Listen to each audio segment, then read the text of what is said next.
Baik Bapak Ibu, Assalamualaikum warahmatullahi wabarakatuh. Terima kasih sudah bergabung di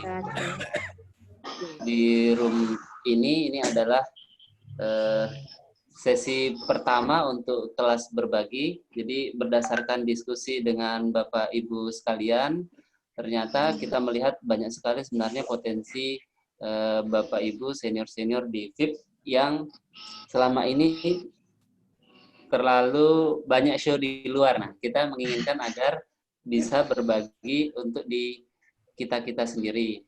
Namun demikian sebenarnya kegiatan ini juga terbuka untuk umum. Jadi siapapun yang mau berpartisipasi, ya silahkan. Nah, kali ini bersama kita Ibu Farida Ohan. Bapak Ibu sudah familiar dengan beliau, mungkin bagi rekan-rekan partisipan yang dari luar, nanti beliau akan menjelaskan tentang profilnya. Nah, sebelum itu kita perlu sampaikan beberapa hal terkait dengan kegiatan kita. Jadi sekarang kita masuk di sesi awal, latar belakang, dan kita perlu sepakati beberapa hal terkait dengan webinar ini ya, meskipun partisipannya 31 saat ini, tapi kita juga perlu buat kesepakatan karena saya yakin, kita bersama yakin bahwa ke depan ini akan lebih banyak lagi. Bahkan kita bisa sampai di angka 500 peserta. Kemudian nanti ada pemaparan ini fleksibel saja, tergantung Ibu Farida melihat situasi, dianggap apa-apa materi yang perlu disampaikan. Kemudian nanti ada sesi tanya jawab menggunakan Zoom ini, nanti Bapak Ibu bisa menanyakan langsung atau bisa via chatting. Kemudian nanti diakhiri dengan kuis berhadiah. Hadiahnya umroh bagi yang mampu. Nanti ada kuis di sesi akhir Bapak Ibu, ini untuk merefresh saja supaya kita bisa mengukur ketercapaian ya, meskipun cuma singkat-singkat saja.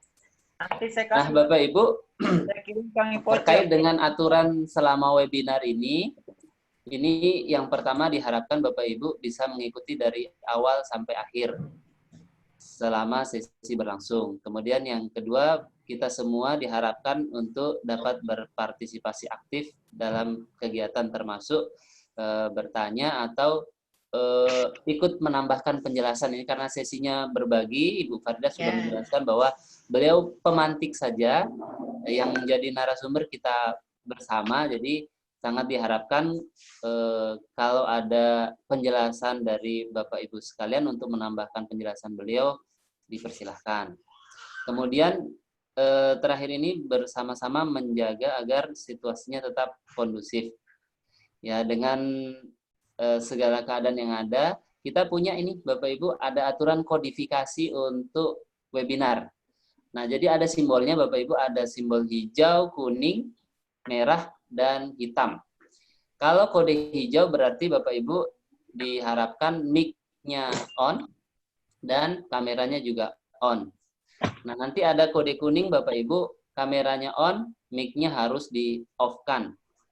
Dan kode merah berarti kameranya di-off-kan tapi sound-nya diaktifkan. Dan kode hitam kita gunakan kalau mic-nya harus off dan kameranya juga off. Ini untuk menyiasati. Kode hitam ini sangat menghemat kuota.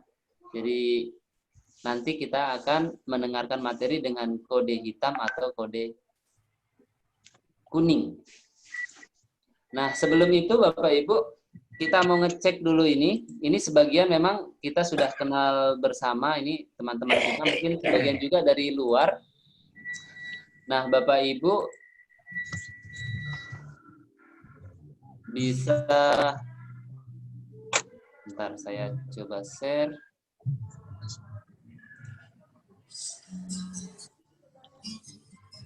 Iya, saya coba login dulu. Kita akan cek Bapak Ibu dari instansi mana, terutama bagi teman-teman yang di luar ya. Kalau yang di UNM kan sudah ya. Saya coba login dulu.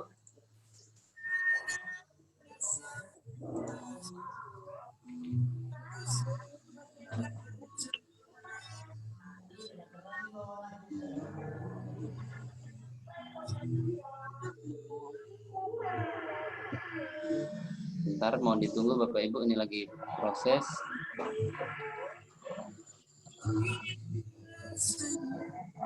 Nah, Bapak Ibu sambil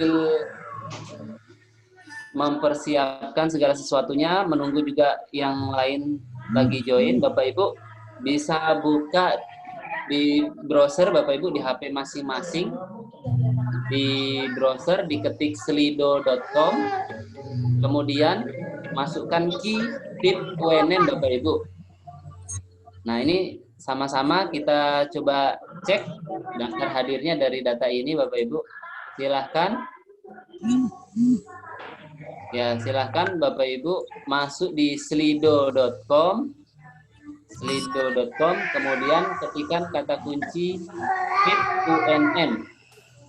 Nanti di situ Bapak Ibu ada pertanyaan nama dan institusi asal. Mohon Bapak Ibu berpartisipasi untuk menuliskan nama dan institusi asal.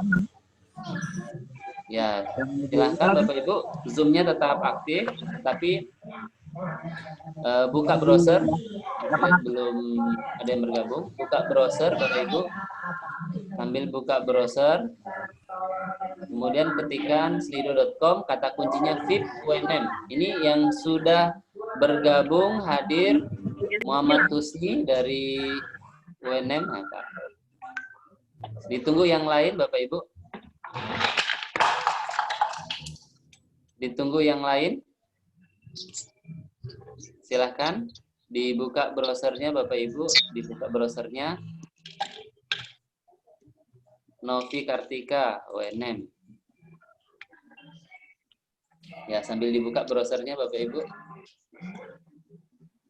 Nanti kita di browser ini tetap dipertahankan karena nanti akan ada kuis di bagian akhir, jadi di minimize saja nanti sambil mendengar penjelasan Ibu Farida.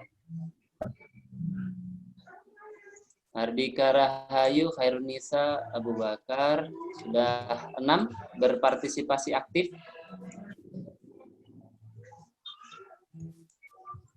Nah, silahkan Bapak Ibu, Zulkarnain UNM.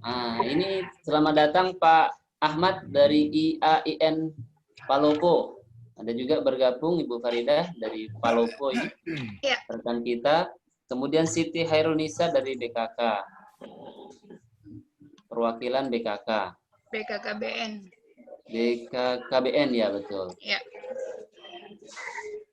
Kita tunggu lagi bagian dari UNM. Ini ada 45 yang join, berpartisipasi baru 13.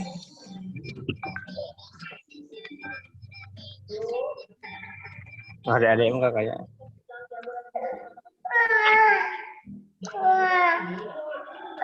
Silakan Bapak Ibu, silakan.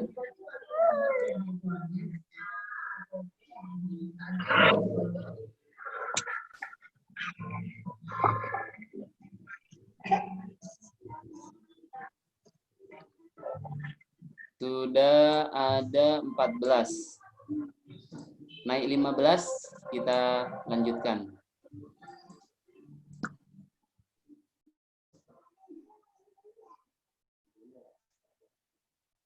Oke. Nah, sudah 15 Bapak Ibu. Ini yang jelas kita sudah ada informasi bahwa peserta kali ini selain dari internal UNM juga ada dari luar. Baik Bapak Ibu, ada satu pertanyaan untuk mengawali diskusi kita hari ini. Pertanyaannya adalah, menurut Bapak Ibu, pemimpin yang baik adalah pemimpin yang bagaimana? Bapak Ibu bisa tuliskan satu kata atau dua kata menurut Bapak Ibu seperti apa. Tetap di Slido itu tadi Bapak Ibu ya. Di Slido, Bapak Ibu masuk di Slido, kata kuncinya VIP UNM. Kalau tadi sudah menjawab, nanti akan muncul pertanyaan ini. Nah, silakan Bapak Ibu tinggal ketikkan menurut Bapak Ibu sekalian, pemimpin yang baik itu pemimpin yang seperti apa? Nah, di sini sudah ada satu jawaban amanah, ada disiplin,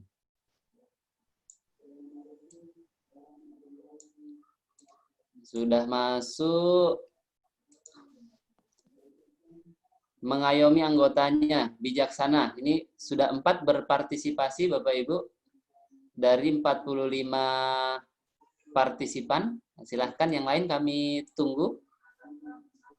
Ini untuk memastikan Bapak Ibu saat ini masih hadir di room ini.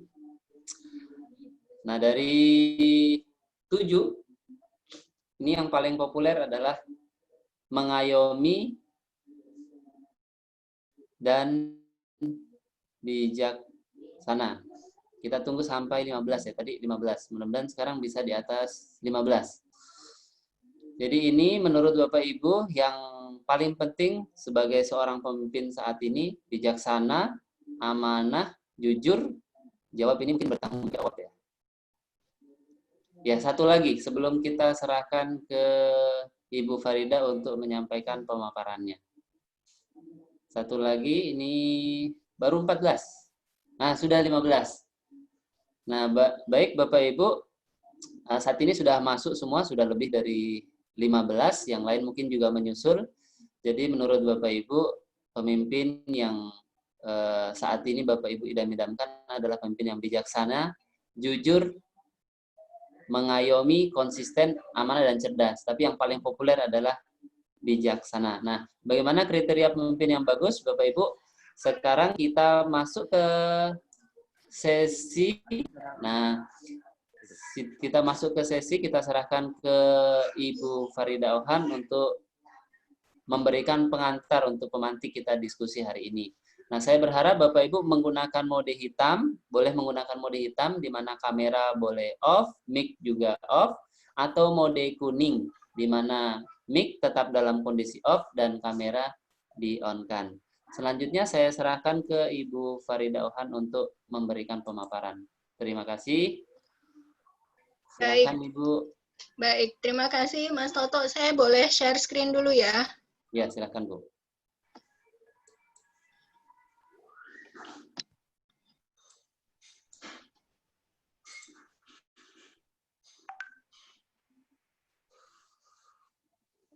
Udah kelihatan ya? Ya, terlihat Bu. Iya, kelihatan juga. Kelihatan ya. Bagusnya saya slideshow aja ya. Suaranya Mas Toto, bagusnya saya slideshow aja ya. Iya, slideshow Bu, slideshow. Oke ya. Oke. Baik, terima kasih Mas Toto atas kesempatannya. Assalamualaikum warahmatullahi wabarakatuh. Dan Waalaikumsalam warahmatullahi wabarakatuh. Waalaikumsalam warahmatullahi wabarakatuh. Selamat pagi Bapak Ibu, salam sejahtera untuk kita semua. Sebelumnya ini masih dalam suasana hari raya. Selamat Hari Raya Idul Fitri. Taqabbalallahu minna wa minkum. Taqabbal ya karim. Sebelum saya masuk ke materi, karena ini sebenarnya saya tidak dalam posisi mengajar. Ini adalah hasil diskusi bincang-bincang kami, penggiat pembelajaran daring di VIP. Waktu itu kita bilang, kita ini sebenarnya banyak sekali sumber daya, ayo kita saling berbagi, supaya kita saling mengenal keilmuan masing-masing, dan kita bisa sama-sama saling belajar. Jadi, dan jadilah saya menjadi dalam tanda kutip korban yang pertama, tapi insya Allah ini akan menjadi, semoga ini menjadi sesuatu yang berkah untuk kita semua ke depan. Rencananya kita akan melaksanakan ini dalam bentuk diskusi mingguan. Siapa saja bisa menjadi pemantik diskusi, karena akan menyenangkan. Ini juga menjadi bagian dari latihan buat kita, memperkenalkan keilmuan kita supaya kita bisa saling belajar satu sama lain. Baik, saya akan mulai tentang leadership. Ini judulnya saya perlu dudukkan dulu, karena kemarin Mas Toto udah langsung, oke, kita bicaranya leadership 5.0. Saya perlu mendudukkan dulu. Kalau dalam konteks ini, kalau kita membuka-buka tentang kajian tentang leadership, ada yang menuliskannya leadership level 5. Jadi ada level 1, level 2, level 3, level 4, level 5. Kita tidak sedang membahas itu. Di sini yang dimaksud dengan leadership 5.0 adalah kepemimpinan di masyarakat, di society 5.0. Jadi fokus kita akan ke situ. Tapi di sini kita hanya akan fokus kepada gambaran umum saja tentang apa itu sebenarnya leadership dalam konteks society 5.0. Nah, sedikit Bapak Ibu tentang apa? Sebentar ya. Oke, sedikit mengenai supaya kita duduk di halaman yang sama sebelum kita memulai. Kita mengenal ada yang namanya masyarakat 1.0, 2.0, 3.0, 4.0, 5.0. Oke, 1.0 itu ketika kita masih bergantung kepada alam. Kemudian masyarakat 2.0 katanya adalah ketika kita mulai mengenal tatanan sosial, kita mulai bercocok tanam, kita mulai menetap. Kemudian kita naik lagi ketika kita mulai mengenal industri di masyarakat 3.0, di mana kita mulai adanya produksi massal. Masih ingat mungkin pelajaran sejarah kita ketika Prancis mulai dengan revolusi industrinya. Di sini menjadi salah satu titik awal perkembangan teori-teori di bidang organisasi maupun kepemimpinan. Kemudian 4.0. 4.0 ini yang paling sering kita dengar belakangan dengan adanya istilah revolusi industri 4.0. Perkembangan masyarakat pada tataran ini terhubung dengan jaringan TIK. Oke, kemudian di masyarakat 5.0, di mana ternyata kehidupan kita lebih banyak memanfaatkan teknologi yang sudah ada. Jadi kita yang seperti yang kita lakukan sekarang misalnya, kita menggunakan pembelajaran berbasis daring, kita belanja pun secara online dan seterusnya. Itu yang dimaksud dengan society 5.0. Nah, leadership 5.0 itu fokusnya adalah tentang kepemimpinan di masyarakat yang kita sudah mulai menerapkan teknologi untuk kehidupan manusia. Dan di sesi ini kita fokus kepada leadership di bidang pendidikan. Nah, istilah society masyarakat 5.0 itu sebenarnya diperkenalkan oleh Perdana Menteri Jepang dalam World Economic Forum. Dia mengatakan bahwa di masyarakat 5.0 kita bicara tentang apa? Data yang menghubungkan dan menggerakkan segalanya. Sebagai orang pendidikan, ini menjadi salah satu alert sebenarnya untuk kita semua. Karena kita bicara tentang data, bagaimana kita membaca data, bagaimana kita memahaminya. Yang tujuannya adalah untuk membantu mengisi kesenjangan antara yang kaya dan yang kurang beruntung. Layanan kedokteran, pendidikan, mulai dari tingkat dasar hingga perguruan tinggi sampai daerah-daerah kecil. Kenapa Jepang mulai memikirkan ini? Karena ternyata usia masyarakat yang lansia itu di Jepang itu lebih besar daripada masyarakat di usia produktif. Jadi mereka harus memulai sebuah layanan masyarakat 5.0 dengan memanfaatkan teknologi yang ada. Mereka mengembangkan dan bagaimana masyarakat bisa memanfaatkan teknologi itu supaya mereka bisa tetap hidup dengan layak. Idenya seperti itu. Nah, secara spesifik, apa yang dimaksud dengan society 5.0 adalah masyarakat yang hidup dengan memanfaatkan apa? Berbagai inovasi yang lahir di era revolusi industri 4.0. Itu yang sekarang sedang kita lakukan. Kita memanfaatkan internet, kita belajar menggunakan Slido, kemudian kita ada menggunakan Zoom, ada yang menggunakan WhatsApp, ada juga yang memanfaatkan Facebook misalnya. Itu semua kita mencoba memanfaatkan Internet on Things untuk segala sesuatu. Belanja dengan munculnya kemarin Gojek, kemudian ada Grab, itu adalah contoh-contoh yang sekarang terjadi, yang mau tidak mau kita perlu beradaptasi dengan itu. Apalagi di dunia pendidikan. Itu nanti akan kita lihat. Jadi sebelum saya masuk kepada leadership-nya sendiri, saya masuk dulu penggambaran tentang konteks dari 5.0 itu dan dalam pendidikan itu sendiri. Ini sekedar mengingatkan bahwa tujuan pendidikan nasional kita adalah dia berfungsi untuk mengembangkan kemampuan dan membentuk watak. Yang tujuannya untuk apa? Mengembangkan potensi peserta didik. Ini kata kuncinya. Mengembangkan potensi peserta didik. Kalau kita melihat gambar yang di samping, selama ini menjadi masukan, refleksi untuk kita semua, jangan-jangan kita lebih banyak fokus kepada hasil yang bisa kita lihat. Padahal kalau kita sudah bicara tentang potensi peserta didik, maka kita berbicara tentang sesuatu yang memang bisa jadi tidak kita lihat. Tapi dia selalu ada dan tinggal menunggu waktu dan menunggu proses bagaimana kita bisa mengelola itu supaya potensi peserta didik kita itu bisa berkembang. Dan saya kira arah pendidikan kita itu sekarang mulai mengarah ke sana, ketika kita tidak lagi fokus kepada mengukur kognitif dari hasil pendidikannya kita. Oke? Nah, apa yang kita maksud dengan pendidikan di era revolusi industri 4.0? Umumnya kita fokus kepada berbasis teknologi, informasi, dan komunikasi. Dan yang kita alami sekarang itu membuat menjadi salah satu contoh nyata ketika tiba-tiba kita harus bekerja dari rumah, ketika kita harus mengajar dari rumah, ada rasa kaget juga di situ. Tapi kalau tidak seperti ini, dan saya kira momentum ini menyadarkan kita bahwa jangan-jangan selama ini kita bicara tentang pendidikan di era revolusi industri, tapi dia masih hanya sebatas simbol, masih sebatas wacana. Kita belum sepenuhnya siap tentang itu.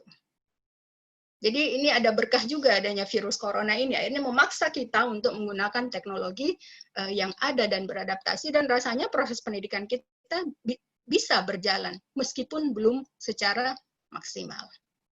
Kita bicara tentang literasi data, kita bicara tentang literasi teknologi, kita bicara tentang literasi manusia.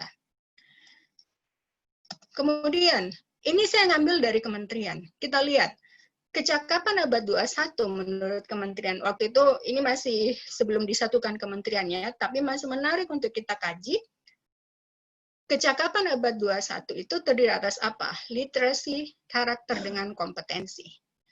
Bahwa pendidikan 4.0 adalah perpaduan antara manusia dan teknologi.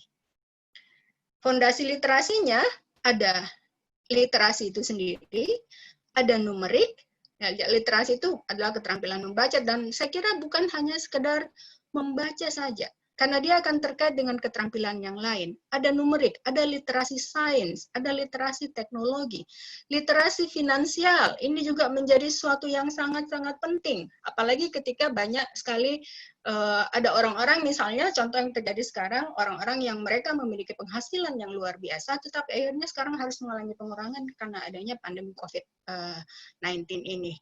Literasi budaya, di era ketika di sini aja kita berinteraksi melalui Zoom, itu kita berbagai macam karakter yang ada di dalamnya. Gaya berbicara yang berbeda, kemudian dialek yang berbeda, pemilihan kata yang berbeda, itu bagian dari literasi. Ini adalah bagian dari fondasi literasi yang menjadi tantangan kita untuk pendidikan ke depan. Kemudian keterampilan-keterampilan apa yang diharapkan dimiliki oleh siswa? Keterampilan berpikir kritis, ada kreativitas, komunikasi, kolaborasi. Komunikasi ini menjadi salah satu unsur penting ketika kita berbicara tentang pendidikan 4.0. Selama ini ketika kita mengatakan komunikasi, kita bicara tentang face to face, tapi ternyata komunikasi juga terkait dengan bagaimana kita mengirim WhatsApp, bagaimana kita mengirim email, bagaimana kita memunculkan wujud kita melalui video, ketika kita melakukan aplikasi Zoom seperti ini, itu bagian dari komunikasi. Kemudian ada kolaborasi. Nah, kalau kita masuk kepada karakter, ada inquiry, inisiatif, adaptabilitas, sampai kesadaran budaya dan sosial. Kita simpan ini, karena tantangannya adalah bahwa pendidikan yang kita lakukan sekarang, ini kita perlu membekali siswa kita untuk mencapai ini. Pertanyaannya kan leadership seperti apa yang kita butuhkan ketika kita mau mencapai seperti ini. Leadership bukan hanya pimpinan tertinggi, guru pun itu adalah leadership. Setiap kita, bahkan filosofi dari leadership sendiri, setiap kita adalah pemimpin. Dalam Islam sendiri, kalau nggak salah, itu kita ini adalah khalifah. Makhluk Tuhan yang paling sempurna yang diciptakan. Jadi ini bagaimana kita menggerakkan ini, terutama dalam konteks pendidikan, untuk kita bisa mencapai ini. Sekedar mengingatkan, dalam kurikulum nasional kita bicara tentang apa? Communication skills, ada critical thinking, ada kolaboratif, ada creativity, ada karakter. Sama dengan yang tadi. Nah, pertanyaannya, kalau ini disyaratkan sebagai pemimpin di bidang pendidikan, kita harus bagaimana? Di pendidikan tinggi, ini juga agak berbeda lagi. Kita lihat di sini, karena di pendidikan tinggi tujuannya, kalau saya melihat dari arah kebijakan pemerintahan presiden, itu lebih kepada bagaimana Indonesia itu bisa berkontribusi terhadap penyediaan tenaga kerja, supaya daya serap alumni kita itu bisa semakin meningkat. Kemudian kita lihat di bagian bawah ada rekonstruksi kurikulum yang dapat memberikan mahasiswa apa? Keterampilan dan kompetensi yang lebih luas. Jadi bukan sekedar bagaimana dia menguasai keilmuannya, tetapi bagaimana dia bisa berkompetisi dan beradaptasi dengan perkembangan teknologi yang sudah ada. Kita lihat di sini ada keterampilan yang dimaksud misalnya coding, big data, ada kecerdasan artifisial, dan seterusnya. Kemudian tantangan lain di pendidikan tinggi, dan sekarang juga sudah mulai masuk di pendidikan dasar dan menengah, bagaimana menggunakan format baru proses pembelajaran. Bukan hanya face-to-face, tapi kita bicara tentang blended learning, ada full online learning. Bahkan ada yang memprediksi beberapa perguruan tinggi itu bisa saja mengalami kebangkrutan. Kenapa? Karena pembelajaran sekarang akan lebih banyak mengarah kepada pembelajaran online. Nah, sebagai leader sekaligus manajer di sebuah institusi pendidikan, ini menjadi tantangan tersendiri. Apa yang harus kita lakukan? Kita lihat di sini, ini juga saya ngambil dari slide kementerian. Yang menarik adalah ini menurut US Department of Labor, 65% profesi masa depan itu belum ditemukan. Jadi pertanyaannya adalah kira-kira kurikulum seperti apa dan leadership seperti apa untuk bisa kita mengarah untuk bisa mempersiapkan sumber daya manusia kita ke depan. Tentu saja pendidikan bukan hanya sekedar bagaimana kita menyiapkan tenaga kerja, tetapi kita mau menyiapkan sumber daya manusia yang lebih bertanggung jawab, berwatak, berkarakter, yang menghargai bangsanya, yang menghargai dirinya, menghargai perbedaan, dan seterusnya. Kita kembali lagi, kenapa saya memunculkan tadi tujuan pendidikan nasional di bagian pertama, Bapak Ibu. Oke, ini sedikit gambaran tentang konteks pendidikan yang kita hadapi di masyarakat 5.0. Ada yang raise hand ya? Saya selesaikan dulu materinya mungkin ya. Nah, apa itu kepemimpinan? Ini terus terang salah satu definisi kepemimpinan yang saya sukai, karena di sini dia mengatakan apa? Leadership is the influencing process. Apa yang dimaksud dengan influencing process? Kepemimpinan adalah proses saling mempengaruhi. Saling mempengaruhi. Menarik tadi, kalau ketika Mas Toto menyampaikan di pertanyaan pertama, apa sih seorang pemimpin yang baik? Pemimpin yang baik adalah yang bertanggung jawab, yang amanah, yang jujur, yang baik. Ada. Bagaimana itu bisa muncul? Ketika ada proses interaksi di dalamnya. Itulah kenapa definisi ini mengatakan kepemimpinan adalah proses saling mempengaruhi antara pemimpin dan pengikutnya, dan followernya. Jadi bukan tentang bagaimana pemimpin itu memberikan pengaruh terhadap persepsinya sebagai seorang pemimpin. Tapi seorang pemimpin itu juga perlu beradaptasi dan dia dipengaruhi oleh orang-orang di sekitarnya. Dan itu hanya bisa terjadi kalau pemimpin ini berinteraksi dan berkomunikasi dengan orang-orang di sekitarnya. Ini salah satu alasan kenapa saya menggunakan ini. Karena ada juga definisi lain dari leadership. Leadership itu adalah bagaimana kita mempengaruhi orang lain. Di sini kepemimpinan adalah tentang proses bagaimana kita saling mempengaruhi. Saya misalnya kalau tidak bergaul banyak dengan teman-teman dari teknologi pendidikan, bisa jadi saya menganggap pembelajaran daring itu tidak penting. Dan saya akan kekeh tetap menggunakan harus ada tatap muka. Iya kalau memungkinkan, kalau tidak, nah seiring waktu beradaptasi karena adanya proses-proses interaksi itu. Jadi salah satu kata kunci kalau kita bicara tentang leadership supaya saling mempengaruhi itu bisa terjadi adalah adanya kultur keterbukaan, ada proses sharing, ada proses berbagi, ada komunikasi dan interaksi. Makanya kan kalau Jokowi mengatakan dia belusukan, kalau di perusahaan itu manajemen by walking around. Jadi seorang pemimpin yang selalu berjalan mengunjungi dia kemana aja, ke tempat parkir, ke kantin misalnya kalau di kampus, mengunjungi ruangan-ruangan, itu untuk apa? Untuk membangun interaksi dan komunikasi dengan orang-orang yang ada di dalam organisasi tersebut. Ya. Nah, kita lihat di sini elemennya, jadi ada gini. Kalau kita bicara pemimpin, bahasa Inggrisnya adalah leader. Kalau kita mengenakan leadership, maka dia berarti kepemimpinan. Sifatnya, karakternya, elemen kunci di dalam kepemimpinan itu, kita bicara tentang pengaruh. Kita bicara tentang follower. Penting loh itu. Penting itu kita punya orang-orang yang memang mau bekerja sama dengan kita. Kemudian kita bicara tentang perubahan. Ada tujuan yang mau kita capai. Dan kalau kita melihat tadi tentang tujuan pendidikan nasional, kita mau ke sana.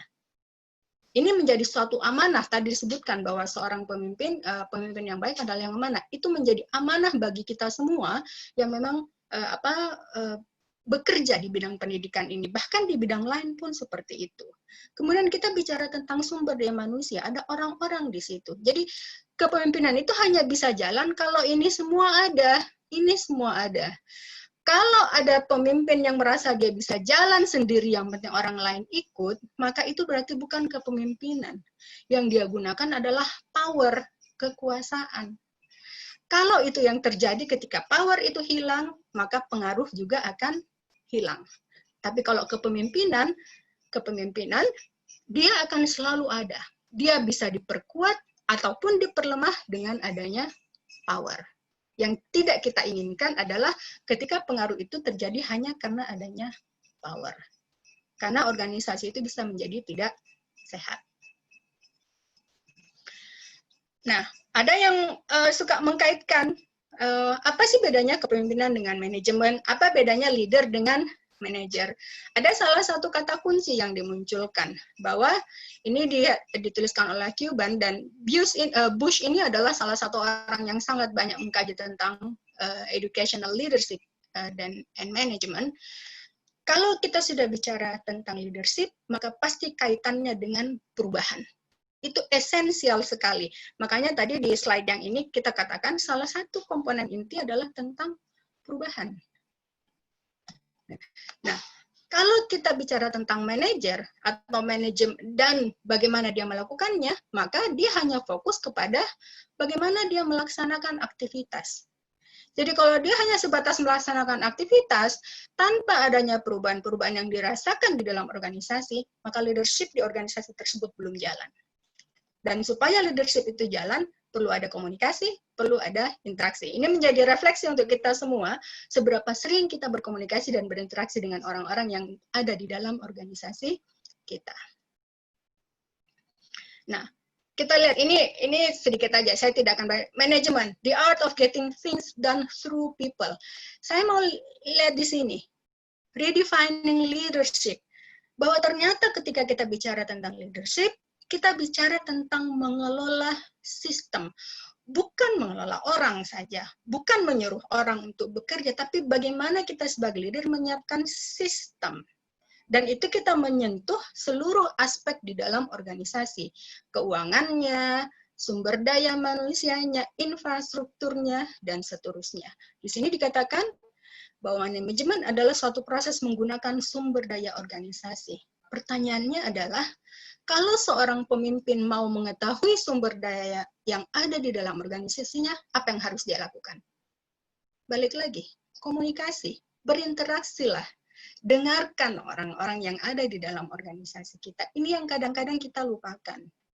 Karena kita sudah berada di posisi yang nyaman misalnya, sebagai seorang pemimpin atau seorang pimpinan, nah itu kita jalan berdasarkan persepsinya kita. Menarik tadi kalau kita kaitkan, kenapa di masyarakat 5.0 itu ada keterampilan tentang membaca, menganalisis, dan mengolah data. Ini semua bisa kita peroleh kalau ada komunikasi dan interaksi dengan orang-orang di dalam organisasi kita. Dan kita perlu mengenali sumber-sumber daya tersebut. Nah, ini sedikit tentang, jadi kalau kita mau mengelola perubahan, karena leadership itu selalu link dengan perubahan, maka ya dia harus direncanakan. Ada proses yang sistematis yang perlu kita lakukan itu. Kita perlu meningkatkan pengetahuan kita. Kenapa? Yang menarik adalah kenapa kepala sekolah itu merupakan jenjang karir dan harus berasal dari guru. Itu salah satu contoh. Ini kadang-kadang kan kita mikirnya gini, ketika Pak Nadiem aja naik pertama kali jadi menteri, kan kita semua bilang, kok Pak Nadiem sih? Itu. Banyak yang meragukan tentang kapasitas beliau di bidang pendidikan. Ini ada apa? Itu karena ketika kita mau mengelola perubahan, kita diharapkan memiliki pengetahuan, kita punya sarana dan sumber daya. Nah, kalau kita menganggap bahwa pengetahuan kita rendah, di sini leadership-nya kita jalan. Kita cari, kita belajar. Tanya orang-orang yang memang memiliki kepakaran di situ. Balik lagi, kenapa komunikasi dan interaksi itu penting. Dan ini sementara kita lakukan sekarang. Kita sedang berinteraksi dengan menggunakan Zoom. Kita sedang mencoba melakukan komunikasi, saling belajar satu sama lain. Dan ini yang menarik. Kalau kita mau melakukan perubahan, siapa yang kena dampak? Ya, contoh yang paling gampang sekarang adalah ketika kebijakan new normal mau dilakukan, kemudian ada wacana sekolah akan dibuka, itu pasti itu ramai. Siapa yang akan pertama kali kena dampak? Sebagian besar kita memikirkan tentang keselamatan dari siswa-siswa kita, anak-anak kita. Ini sense of leadership-nya yang harus jalan. Seorang kepala dinas misalnya atau penentu kebijakan, dia harus memiliki pengetahuan, informasi, ada persiapan sarana dan prasarana sumber daya untuk di tingkat sekolah, dan seterusnya. Karena, mohon maaf saya bisa bilang, kalau hanya sebatas instruksi, edaran, tidak seperti itu. Tidak seperti itu. Kenapa? Karena masyarakat kita sangat-sangat heterogen. Oke. Nah, ada mitos tentang perubahan. Karena kan tadi leadership itu pasti links with change. Dia pasti terkait dengan perubahan. Ada mitos bahwa orang pasti akan berubah. Pasti akan beradaptasi. Yang tadinya tidak mau belanja online, pasti dia akan belanja online. Itu mitos. Tidak semua orang akan menerima yang namanya perubahan. Di sini fungsinya leadership. Kemudian ada mitos lain. Seorang manajer pasti tahu bagaimana cara mengelola perubahan. Siapa bilang? Kita perlu belajar untuk mengelola perubahan ini. Ini esensi, karena leadership itu tidak bisa jalan sendiri. Leadership itu harus selalu dikaitkan dengan bagaimana kita mengelola, bagaimana dengan manajemen, itu selalu terkait. Yang lainnya, kemudian mitos lainnya lagi, perubahan pasti terjadi, tidak perlu dikelola. Dia perlu dikelola. Mari sama-sama kita refleksi Bapak Ibu tentang apa yang terjadi ke kita di dunia pendidikan, terutama ketika kebijakan bekerja dari rumah, belajar dari rumah itu dikeluarkan oleh pemerintah. Kita jalan, tetapi jalan dengan versi masing-masing. Jalan dengan versi masing-masing. Kalau kita bicara dalam konteks organisasi, ini bisa menjadi berbahaya karena kita bicara tentang transparansi dan akuntabilitas, pertanggungjawaban kita sebagai sebuah institusi, terutama di bidang pendidikan. Jadi ini mitos. Faktanya apa? Tidak semua orang bisa menerima perubahan. Tidak semua orang tahu bagaimana mengolah perubahan. Dan perubahan itu bisa dikelola. Perilaku itu bisa dikelola. Yang tadinya mau menjadi mau, yang jadinya tidak tahu menjadi tahu, yang tadinya lambat bisa menjadi cepat, dan seterusnya.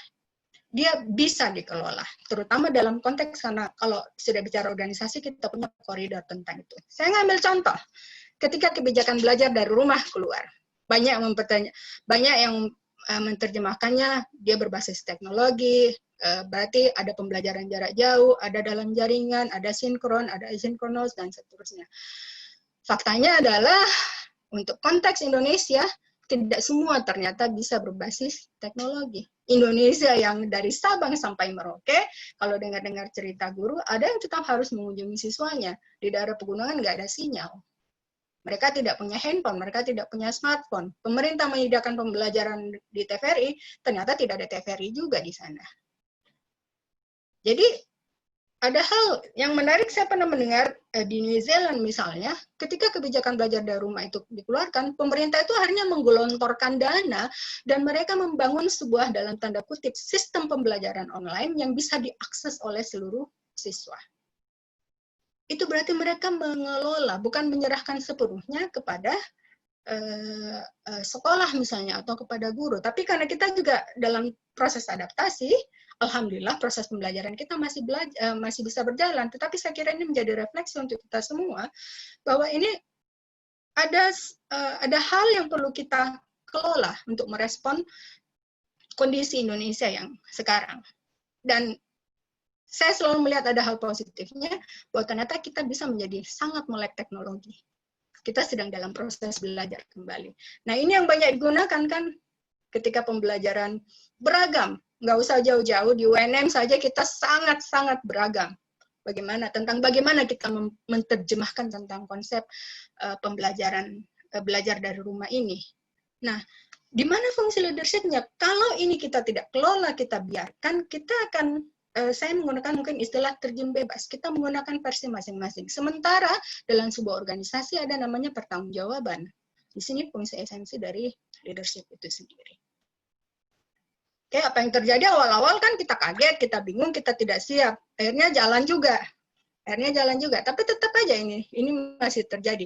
Dan sampai hari ini pun, saya ingat sekali kalau Mas Oto itu selalu mengatakan, kalau belajar dari rumah, mana yang terbaik, gunakan apa yang ada. Usahakan tidak membosankan, dan seterusnya. Cuma kan kita bicara tentang koridor pendidikan, sebuah institusi resmi. Kita perlu mengelola ini secara serius. Dan untuk kita di kampus, kita pun perlu memiliki platform tentang itu, dan leadership memegang peranan di sini. Bagaimana bisa melalui kebijakan, melalui obrolannya, melalui dukungan sarana prasarana, dan seterusnya.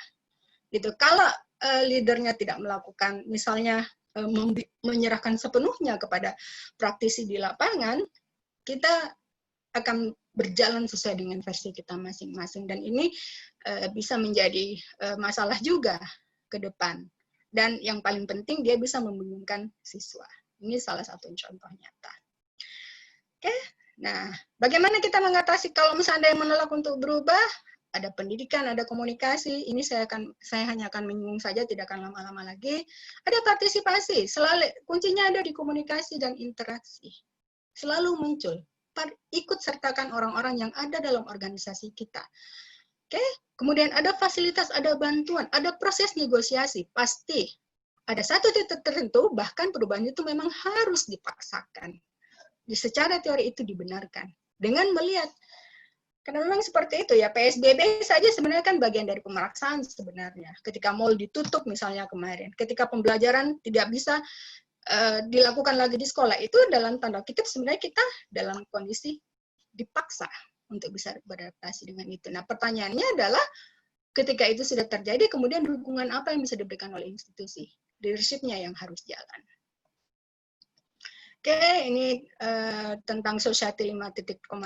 Jadi balik lagi di slide pertama tadi seperti yang disampaikan oleh Perdana Menteri Jepang tentang bagaimana kita memanfaatkan teknologi untuk kemaslahatan umat manusia. Kita sedang mengarah ke situ sekarang. Bahkan hasil bincang-bincang dengan teman-teman, ada yang sudah merasa nyaman dengan kondisi seperti ini. Kalau bisa sih, ya ini diperpanjang, macam-macam lah. Tapi sekali lagi dengan segala plus minus pertimbangan. Oke, dan yang terakhir dari saya, ini saya kutip dari mantan dekan Fakultas School of Education di Flinders University. Dia mengatakan seperti ini, the best leaders don't create followers, they create more leaders. Jadi kalau kita jadi pimpinan, yang kita harus ciptakan adalah orang-orang yang punya inisiator, yang bisa leading, yang bisa memandu kita untuk sebuah perubahan. Kita tidak bicara tentang posisi saja, tapi kita bicara tentang bagaimana kita meng-create orang-orang yang bisa memberikan perubahan ke organisasi kita ke arah yang lebih baik. Ada satu hal yang dipercaya, bahwa setiap kita itu punya kekuatan. Setiap individu itu punya kekuatan. Kita hanya perlu mengenali itu, dan kita explore potensi itu. The task of leadership is not to put strength. Jadi kita bukan ngasih dia kekuatan gitu. Bukan ngasih dia potensi. Kenapa? Karena potensi setiap individu yang ada dalam sebuah organisasi itu sudah ada. Kita perlu menarik potensi itu keluar. Caranya bagaimana? Berkomunikasilah, berinteraksilah. Kemudian itu kita fasilitasi melalui pengelolaan perubahan. Saya kira itu saja, Pak Toto. Tabe terakhir dari saya. Bisa saya kembalikan mungkin kepada Mas Toto. Baik, Ibu. Terima kasih. Ini Pemantik ya. Sudah ada yang mengantri untuk menanggapi atau berbagi atau menambahkan. Saya persilahkan ke Ibu Widya. Ya. Silakan Ibu Widya. Terima kasih banyak Pak Toto. Ini guru saya ini. Bismillahirrahmanirrahim. Assalamualaikum warahmatullahi wabarakatuh. Waalaikumsalam warahmatullahi Hormat wabarakatuh. Bapak dan Ibu, teman-teman di Fakultas Ilmu Pendidikan, dan saya lihat ada beberapa juga dari luar teman-teman yang lain. Ada beberapa nama yang sempat saya kenali. Saya senang sekali dengan kegiatan kita hari ini. Siapapun inisiatornya, saya sangat mengapresiasi karena ini yang kita perlukan sekarang di masa seperti ini, di tengah kejenuhan kita stay at home sudah hampir lebih dari 2 bulan, kurang lebih kalau hitungan saya. Tadi saya mohon maaf saya terlambat karena baru juga menyelesaikan kelas saya dengan mahasiswa saya, dan tadi saya setuju yang disampaikan oleh Bu Dr. Education Farida Ohan bahwa ini sudah menjadi sebuah sudah jadi, saya pinjam ucapannya Pak Dirjen GTK, nyaman dengan ketidaknyamanan. Jadi kita sudah merasa nyaman dengan kondisi yang sebetulnya tidak nyaman, tetapi kita merasa nyaman akhirnya. Dan saya takutnya nanti ketika kita sudah new normal atau kita sudah kembali beraktivitas, malah kita sudah nggak betah di kantor. Maunya pulang. Yeah. Kemungkinan bisa seperti itu, Bu, Dr. Farida Ohan. Baik, Ibu. Saya tadi tertarik dengan satu penyampaian tentang link with change, ya. Ya, selalu berhubung dengan perubahan, betul. Terus kemudian saya mungkin, mudah-mudahan saya tidak salah dan mohon saya dikoreksi kalau salah pengistilahan saya. Saya ingat dengan manajemen resiko, Ibu. Ya. Manajemen resiko. Saya coba kaitkan dengan istilah kepemimpinan dalam pembelajaran juga. Ya. Bagaimana sekarang mungkin inilah kondisi yang sedang kita rasakan, kita membuat keputusan-keputusan atas pembelajaran kita, tanpa harus menunggu sebetulnya, tetapi tetap membangun komunikasi, khususnya dalam konteks kita di kampus dengan mahasiswa. Saya bercerita sedikit, mahasiswa saya awalnya pakai Zoom, tetapi setelah ada beberapa berita, ya, saya tidak tahu tentang kebenaran atau tidak, tetapi kekhawatiran mahasiswa saya, mereka menolak menggunakan Zoom. Akhirnya saya coba pakai Google Meet. Itu agak lebih bagus dan menurut mereka kotanya agak lebih aman, kata mungkin karena bandwidth-nya tidak terlalu banyak yang digunakan. Akhirnya itu yang, apakah ini juga termasuk dari bagian dari komunikasi saya, bentuk komunikasi saya dan mahasiswa. Jadi ada dealing dulu dengan mahasiswa sebagai peserta pembelajaran saya. Kemudian manajemen resiko, saya selalu menyampaikan kepada mahasiswa, memang harus seperti ini karena kondisi jadi mau tidak mau kalian memang harus bisa membiayai sendiri karena ini untuk menjaga supaya proses perkuliahan kita tetap berjalan.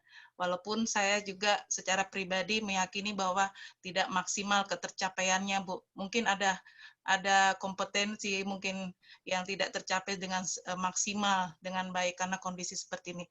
Jadi mohon mungkin Ibu bisa memberikan penjelasan terkait dengan manajemen resiko, Ibu, sebagai seorang leader, ya, dikaitkan dengan kepemimpinan kita dalam pembelajaran, Ibu Dr. Farida Ohan. Saya kira itu, Ibu. Terima kasih banyak. Terima kasih banyak Pak Toto. Susah memang pertanyaannya.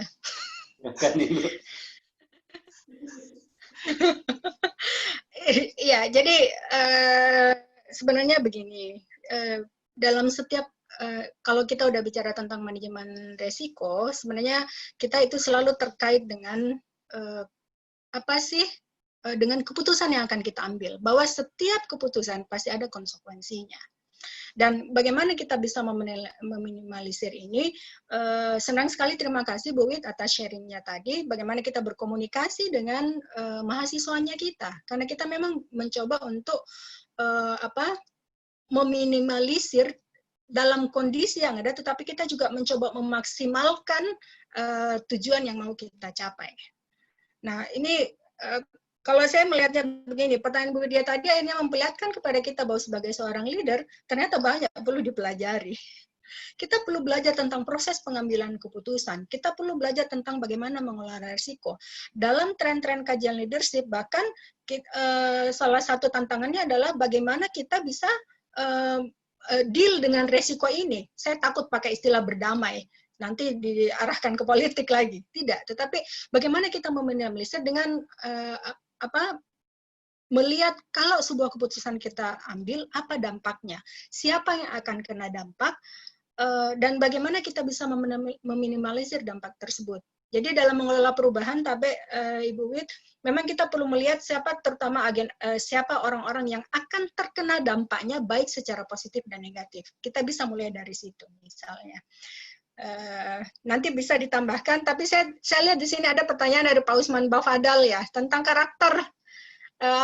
Gimana kalau misalnya kalau kita udah bicara tentang leadership itu kan itu terkait dengan karakter ya, tentang karakter dari pemimpin. Nah kalau kayak gini Pak, sebenarnya sejarah perkembangan teori leadership itu kalau kita buka-buka, yang pertama kali dimunculkan oleh Fidel misalnya, dia mengatakan seperti ini, bahwa seorang pemimpin itu tidak bisa berubah karena dia harus, jadi followernya itu harus menyesuaikan. Jadi sejarah awal perkembangan leadership mengatakan follower, orang-orang dalam organisasi itu harus selalu menyesuaikan karakteristiknya dengan karakteristik pemimpinnya. Karena kenapa? Dia mengatakan bahwa seorang pemimpin itu lahir dengan dirinya. Dia punya karakter yang tidak bisa diubah. Itu teori awal sekali leadership itu muncul. Tapi kemudian akhirnya itu berkembang lagi teori leadership itu, dan dia mengatakan bahwa ternyata karakter itu bisa, seorang leader harusnya dia menyesuaikan dengan apa? Bukan followernya yang menyesuaikan diri dengan karakternya.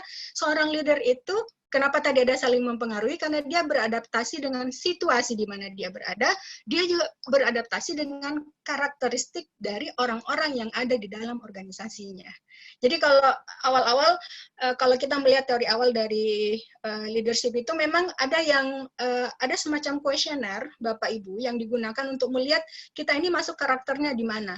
Dengan mengenali karakter kita seperti apa, kemudian kita berusaha mengembangkan potensi leadership yang kita miliki dengan mempertimbangkan apa? Situasi di mana kita berada, dan kita melihat juga karakteristik orang-orang yang bekerja di dalam organisasi kita. Tabe. Saya kembalikan Pak Toto. Silahkan teman-teman lain jika ada yang ingin menambahkan Ibu, atau sharing. ini sudah masuk waiting list Pak Joni Rosidi. Silahkan Pak Joni.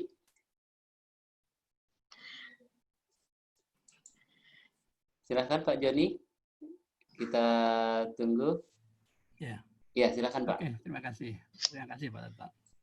Saya tadi memperhatikan, memang menarik sekali ya, dari leadership dan teori-teorinya memang banyak sekali, dan saya sudah banyak memahaminya karena saya juga pernah melakukan hal yang seperti itu, hanya yang perlu dipertanyakan. Secara mekanisme itu namanya leader itu adalah adanya perubahan bersama pengikutnya. Itu kunci, the agent of change. Memang ini sangat mempengaruhi dari apa yang kita bangun untuk melakukan perubahan. Saya ingin mencoba untuk melakukan. Nah, apakah perubahan-perubahan yang ada di instansi apapun perlu nggak dibangun suatu mekanisme yang bisa semacam ada tim sukses untuk melakukan perubahan-perubahan, misalnya kontrolnya. Kontrol untuk seorang leadership itu sebenarnya masuk di mana secara organisatoris. Saya hanya singkat saja begitu, Bu Faridah. Barangkali ada masukan-masukan yang lebih inovatif ya, dan novelty buat saya pribadi. Terima kasih. Assalamualaikum warahmatullahi wabarakatuh. Waalaikumsalam warahmatullahi wabarakatuh. Kan Ibu Faridah. Aduh, saya ditanya sama ini pakar-pakarnya di FIP ini. Ya, menarik sebenarnya kalau kita udah bicara tentang perubahan. Ada satu, kalau kita bicara tentang buku-buku manajemen perubahan, dia tuh selalu pasti mengatakan kita perlu agent of change. Kita perlu mengidentifikasi orang-orang potensial yang bisa memotori perubahan yang ada di dalam organisasi. Pertanyaannya, kalau saya pertanyaannya adalah bagaimana kita bisa mengidentifikasi agent of change ini? Bagaimana kita bisa mengidentifikasi sumber-sumber daya orang-orang potensial yang ada di dalam organisasi ini? Kan ini yang kadang-kadang kita abai, gitu. Bahkan di kampus saja saya nggak tahu, misalnya bisa jadi Pak Joni kepakarannya apa sih, Pak Usman Bakadal misalnya apa sih, teman-teman lain itu apa sih, risetnya apa sih? Kenapa? Karena kita tidak saling berinteraksi. Harusnya kita punya data, kita punya database tentang potensi-potensi ini. Nah, ketika kita mengatakan kita mau mengadakan sebuah perubahan, sebagai seorang leader yang perlu kita lihat adalah, saya mau berubah di titik yang mana. Itu dulu. Karena kan kita nggak bisa langsung sporadis semuanya berubah. Kita mulainya dari mana? Tadi nanti nyambung lagi dengan yang disampaikan oleh Ibu Wit tadi, bagaimana kita mengelola resikonya. Dengan kita menentukan fokus kita mau merubahnya di mana, kita mencoba mengidentifikasi siapa kira-kira agen-agen, siapa aktor-aktor yang bisa kita libatkan, yang bisa menjadi motor penggerak dari perubahan yang kita harapkan. Caranya adalah kenali potensi yang ada dalam organisasi itu. Dan kadang-kadang memang tidak bisa langsung dimulai, langsung melibatkan semuanya, Pak. Memang tidak, berat itu. Kita punya tim-tim kecil, makanya kalau dalam organisasi di kampus misalnya kita ada task force, gitu kan. Nah, yang perlu kita antisipasi adalah supaya task force ini basisnya adalah memang kompetensi dan potensi yang dimiliki supaya mereka bisa maksimal sebagai penggerak perubahan di dalam sebuah organisasi. Saya kira itu. Kembali Mas Toto, silahkan. Baik, ini sudah banyak daftar tunggu ini. Ada Pak Rijal, ada Arni Arif, Pak Amran. Mungkin kita berikan kesempatan dulu Pak Rijal, dari tadi sudah menunggu. Pak Rijal hadir. Silakan Pak Rijal.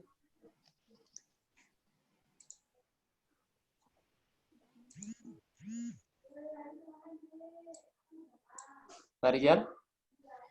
Oke, kalau Pak Rijal sebentar Mas Toto, saya sambil baca di chat ini. Ya, ini ada yang bertanya. Salah satu hal yang paling menunjang dalam leadership adalah kepercayaan. Fenomena sekarang, meskipun orang mau mendengar beberapa kebijakan, namun tidak semua orang memiliki kepercayaan. Well, ketika trust itu tidak ada, maka leadership itu tidak ada. Itu. Leadership tidak akan jalan tanpa adanya trust. Makanya penting sekali bagi seorang leader itu untuk membangun trust dengan orang-orang, untuk membangun kepercayaan dengan orang-orang di sekitarnya. Kalau tidak, maka yang terjadi adalah yang saya katakan tadi, leadership-nya tidak jalan, power-nya yang jalan.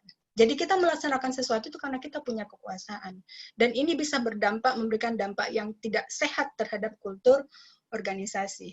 Jadi ada yang mengatakan begini, leadership is about trust. When trust itu tidak ada, maka leadership doesn't exist. Jadi memang harus ada trust kalau kita sudah bicara dengan leadership. Balik lagi, berinteraksilah, berkomunikasilah, bangun kepercayaan. Ingat, leadership itu adalah tentang bagaimana kita mengadakan perubahan. Orang hanya percaya kita bisa melakukan, orang hanya akan mau ikut sama kita melakukan perubahan kalau dia percaya sama kita. Dan ini butuh waktu. Proses komunikasi, pengetahuan kita, langkah-langkah kita, penghargaan kita, balik lagi ke literasi sosial, budaya, literasi humanis, dan seterusnya. Saya kembalikan, Pak Toto.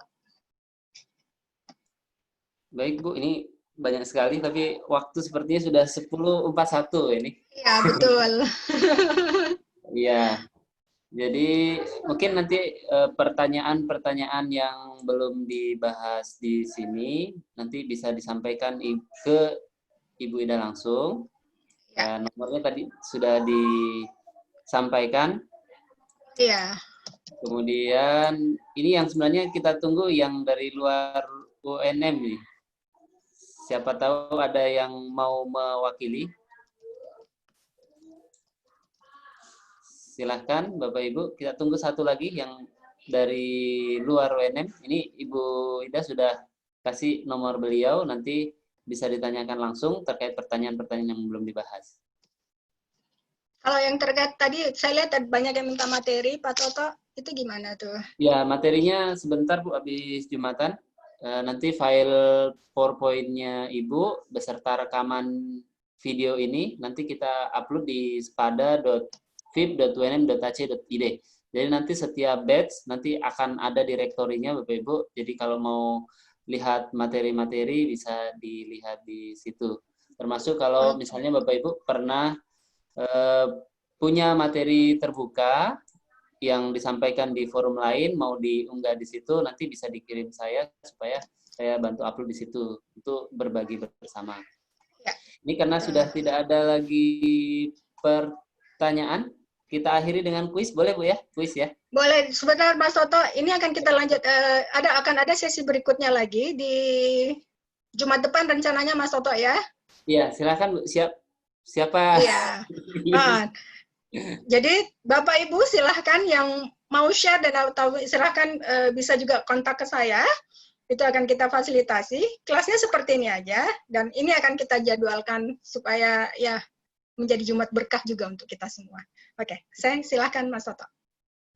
Baik Bu, saya coba akses dulu, ini koneksi agak putus-putus.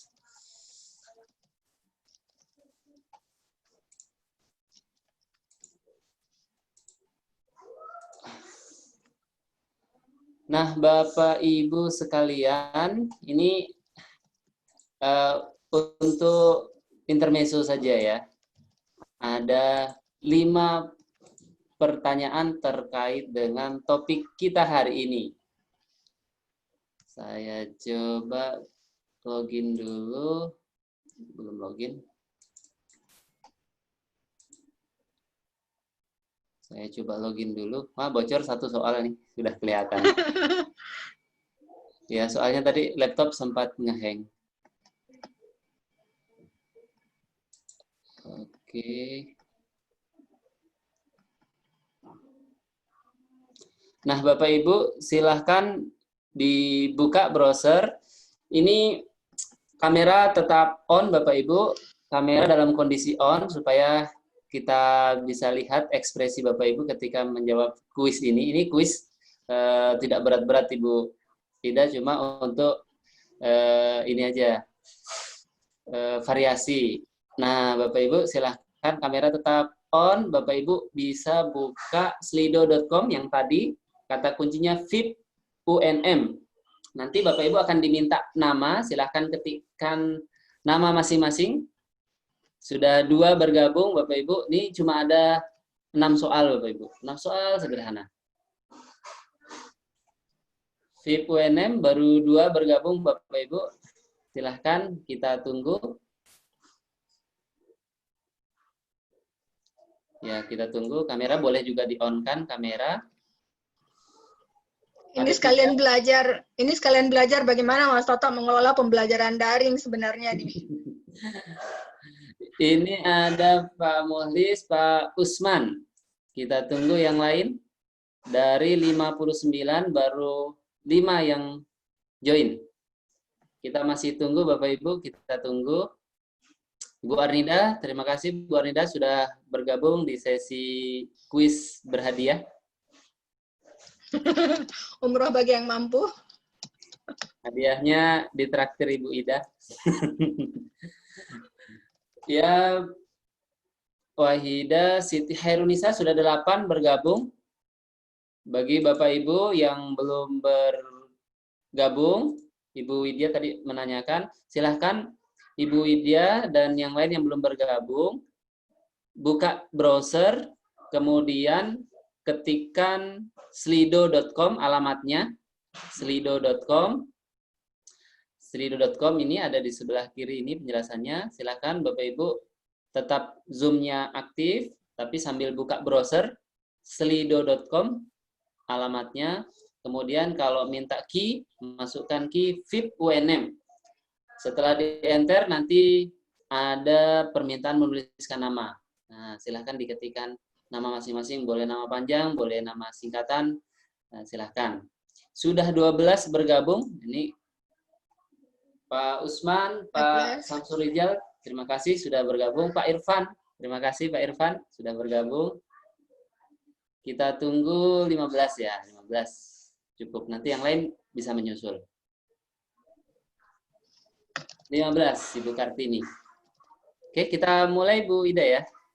Ya, silakan. Kita mulai dari soal pertama. Nanti yang lain kalau baru bergabung langsung saja masuk di slido.com, kemudian kata kuncinya VIP UNM.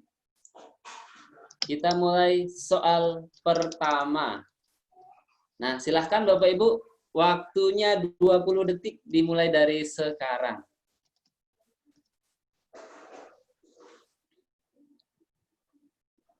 Nanti di layar Bapak Ibu sisa diklik saja jawaban yang mana menurut Bapak Ibu paling tepat.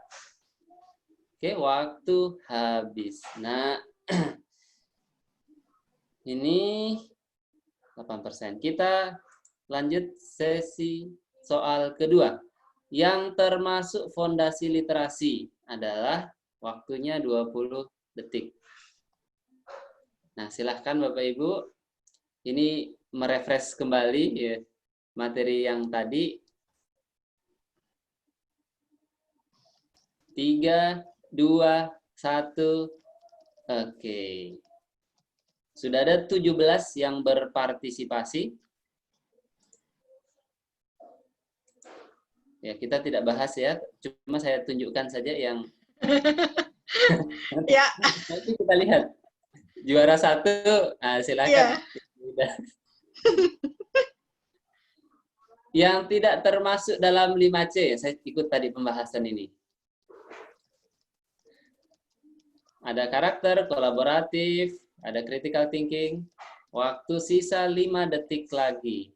Bagi yang baru bergabung bisa langsung ketik saja slido.com, kata kuncinya VIP UNM. Kita lihat, oh sudah 21 untuk soal ini. Terima kasih, sudah tambah banyak.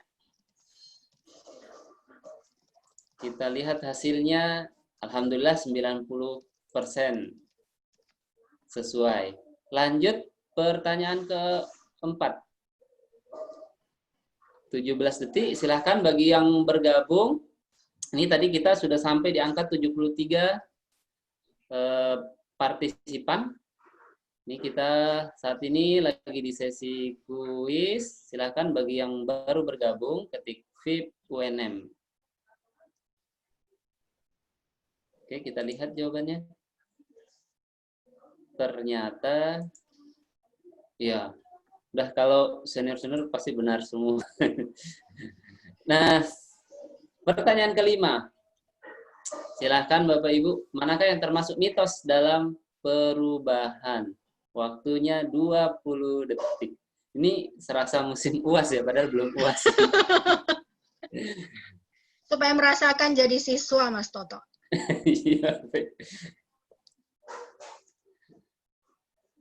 Oke, sudah 62% menjawab orang pasti akan selalu menerima perubahan. Apakah benar?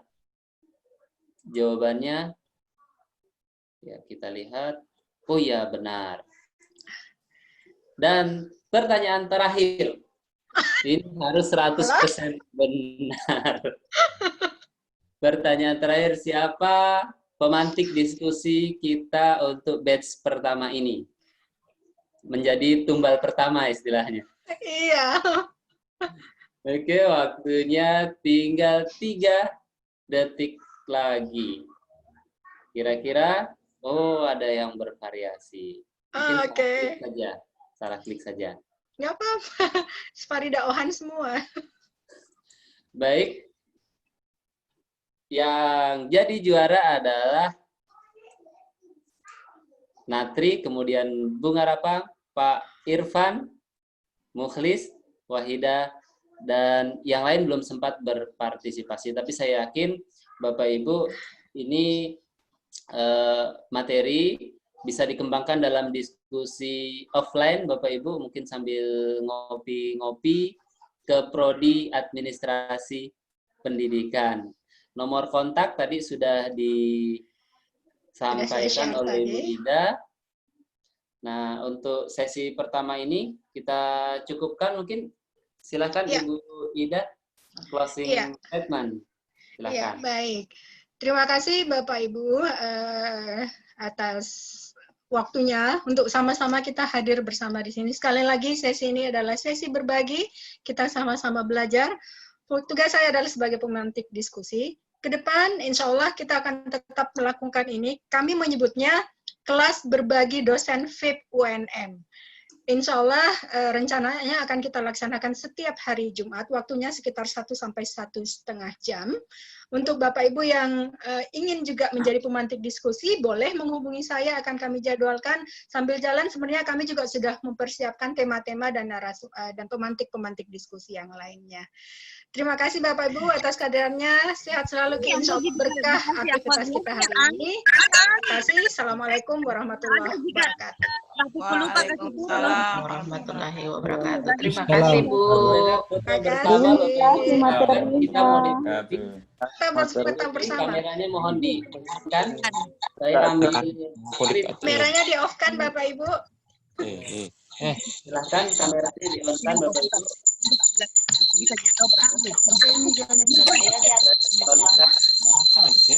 Pak Usman katanya nggak bisa off ya? Iya. Silakan. Screenshot. Tidak bisa on. Iya, saya coba screenshot. Ini berapa kali screenshot ini? Sebentar Bapak Ibu, saya coba screenshot dulu.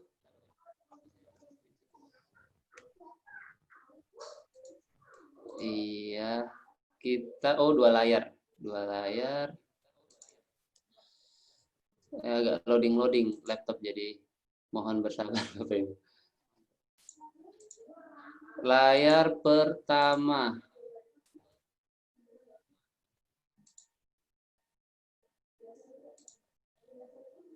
Oke, Bapak Ibu standby. Oke, 1, 2, 3.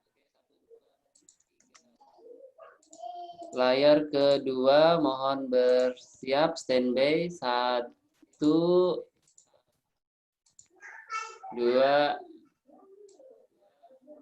3. Oke, Bapak Ibu, terima kasih. Ini kamera saya on-kan, mic sudah saya on-kan kembali. Kita bersama sebelum kita akhiri. Terima kasih Pak, terima kasih. Ya, Bapak Ibu, terima kasih semua. Kita selanjutnya. Iya, ditunggu. Assalamualaikum warahmatullahi wabarakatuh. Waalaikumsalam warahmatullahi wabarakatuh.